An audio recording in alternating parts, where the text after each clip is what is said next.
Ane kula niku rada engkar yen ana wong saleh terus dadi juri MTQ utawa dadi pegawai Kemenak pembina haji terus banggaan kula niku naif cara. Syukur oleh lah syukur tapi ora usah bangga. Piye-piye posisine ku mendapat ketika orang lain memberi.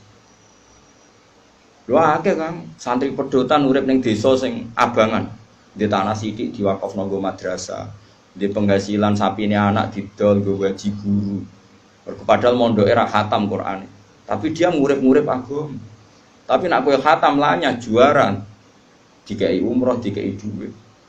Lho cara Allah ya keren sing ngekeki timbang sing dikai. Tapi kowe aja terus gedeng sing juara, kowe hasud kriminal. Tapi nak sing juara kok kumo luhur merasa Qur'annya terbaik tak lorot ya. Banyak orang yang memberi untuk Quran bukan mendapat. Akeh wong adol Tegal demi haji, kowe haji kajekno negara ndak diangga, kaya orang pilihan mergo dikajekno negara. Orang lain kaji adol Tegal tukaran mbek anak bojone. Sing anake Pak kok Tegal lah kok bodol terus piye? Sing tak waris sapa mbok kaji? Wes ra waris-warisan. Tak rumat mulai cilik kok tuwek aja arep-arep warisan. Pokoke tak dol nggo kaji. Lho kula nate lho nyelesekno sengketa ngoten lho. Tangga kula iku di Tegal sitok, pamit kula ape didol nggo kaji. Anake ya sowan kula. Kak, iku nak didol anak-anak ra diwarisan. Bantah-bantahan teng arep kula. Cuma wong aku ra melu di dunya ngeten, Pak. Kula dadi juri bantah-bantahane jenengan mbek anak, tapi kula ora usah melo-melo. Terakhir kalimatnya aku jek eling. Pokoknya tak dol, anak tak rupat mulai cilik tekan tua jajuk warisan. Pokoknya tak dol kok kaji, didol akhirnya kaji. Orang kaji seperti ini kan hebat, endawo hebat. Dia yunfik memberi untuk Islam, dia memberi untuk haji. Sementara ada orang merasa bangga karena dikajikan negara. Di itu mendapat.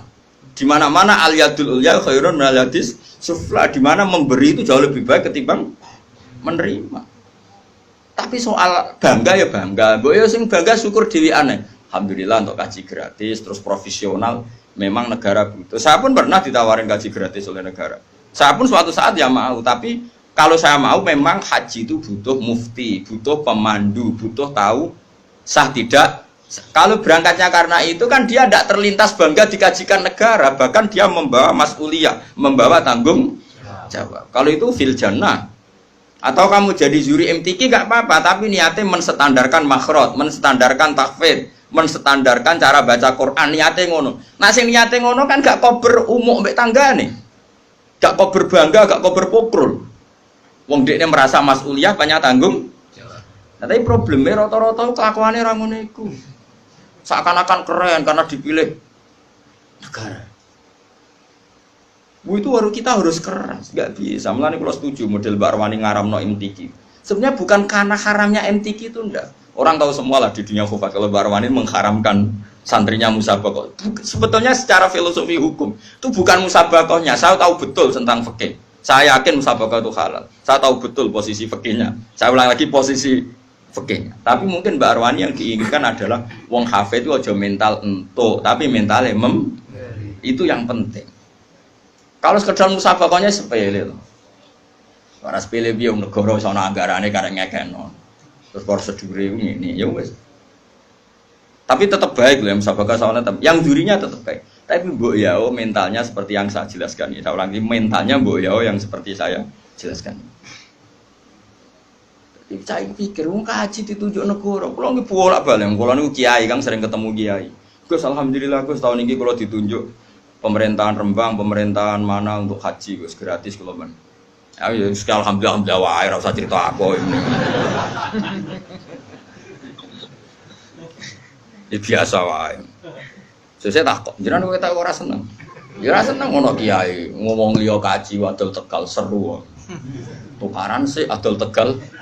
Oh seru. Wah iku jos tenan.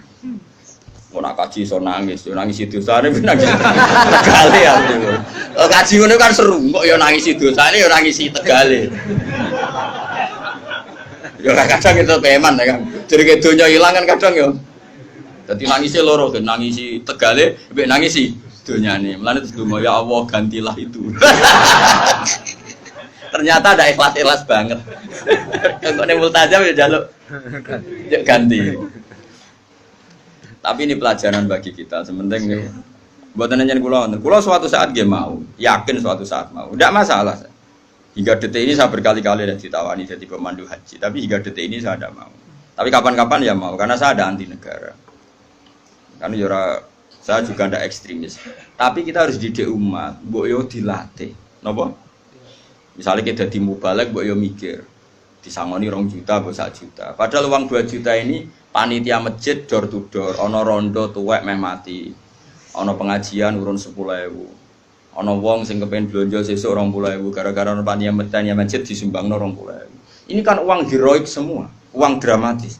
Lha sing awam ae iso urun demi pengajian, kowe entak entuk orang rasa dosa. Enggak apa-apa tetep entuk, piye-piye kowe mubalek wong alim enggak apa-apa, mendapat penghormatan enggak apa-apa. Tapi sadarlah itu, bahwa itu dari umat yang kadang lebih miskin ketimbang Anda. Sehingga ketika pidato, oke enggak apa-apa, uang itu diterima halal. Sehingga ketika pidato itu punya target benar-benar lihidayatin nas untuk menunjukkan manusia.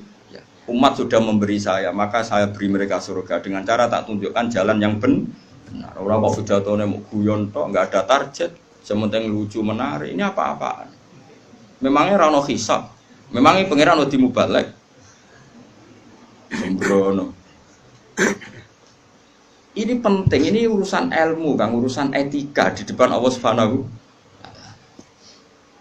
Loh, saya sampai sekarang tuh bener sombong, bojo kula takoki lek lekon bojo kula biasa gak ana kopi santri, nak rebunan nggih gawe piyambak. Sampai sekarang. Ya karena tak kandhani, Dek, banyak orang itu yang memberi agama, nggo gula kopi ning kiai. Kita wis dicucup, kadang bisa alami template. Makanya saya belajar terus untuk memberi mereka yang terbaik. Bojoku urun fisik gak ana kopi macam. Ya biasa sampai sekarang nggih biasa Hasan itu tugas gula tugas nggih biasa. Anak kula nggih biasa tuku.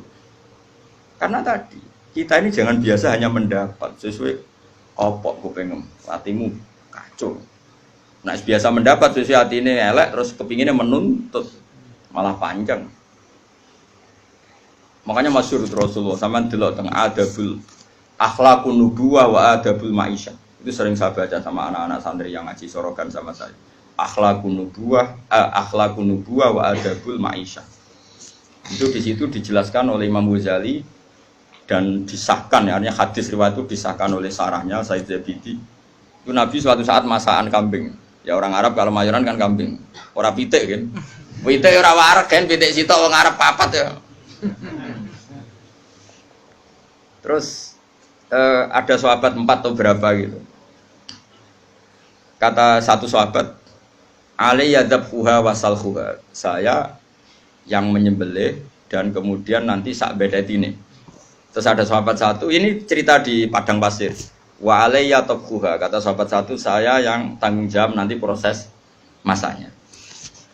Nah, spontan Nabi saat ada sahabat bagi-bagi tugas tadi dan ikrar tanggung jawab, saya ulang lagi ikrar tanggung jawab. Nabi spontan ngene, wa alayya jam'ul hatab, dan saya akan yang cari kayu bakarnya kata. Terus kata sahabat-sahabat tentu, ya Rasulullah nakfi kal amal. Engkau enggak kena tugas karena kita sudah mencukupi semua yang dibutuhkan dalam proses tadi apa? Menyembelih kambing tadi sampai masak ya. Terus kata Kanjeng Nabi ndak dan innallaha ta'ala yakrahu min 'abdihi ayyatamayyaza min khairi. Ndak, saya tetap urun kerja. Allah itu tidak suka kalau ada satu kelompok kemudian ada satu yang paling kelihatan spesial. Maksudnya enggak urun sama sekali. Itu kan adab yang luar biasa. Makanya kita guling-gilingan ini Rasulullah, orang terima kiai, orang terima ketua MUI kan, ketuanya nak bisa alam dunia.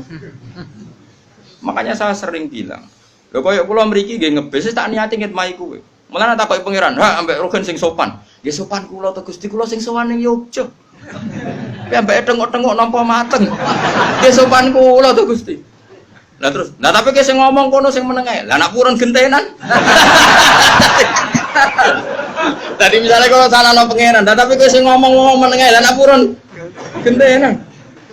Nak ben blober kabeh. Blober kabeh langsung mui fatwa menyesatkan. Apa sing dadi fa'il maf'ul be tangisan iki piye kok.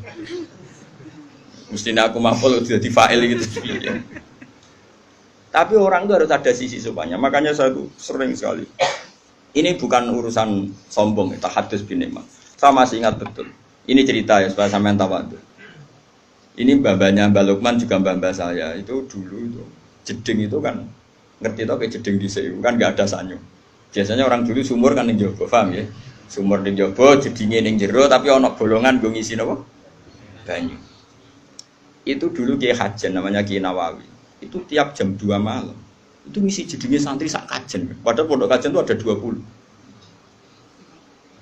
Saking kepinginnya wong kok amen dihormati. Jadi nak rino kan kewenangan santri tentu tidak boleh. Tentu tidak. Terus ibunya Mbah Mun, mbahnya Mbah Mun termasuk mbahnya Mbah Lukman itu tiap malam itu bikin jajan kanggo santri. Tiap bodoh gini takjil. Ibu saya seperti itu sampai sekarang ibu saya itu mesti ikut goreng kalau ada takjil untuk santri sampai sekarang. Terus ditiru istri saya. Mergo pikirannya angger diwangi santri ya tetep ngewangi apa aja mesti karena tadi ben tahu ngitmai santri katanya apa? Ngitmai. Kalau dalam bahasa pondok tuh ngitmai santri. Ada cerita yang lebih mengharukan daripada itu. Mungkin saya baru buka sekarang. Yang cerita itu Gus Solah anaknya Gus Wahid, putranya Gus Wahid.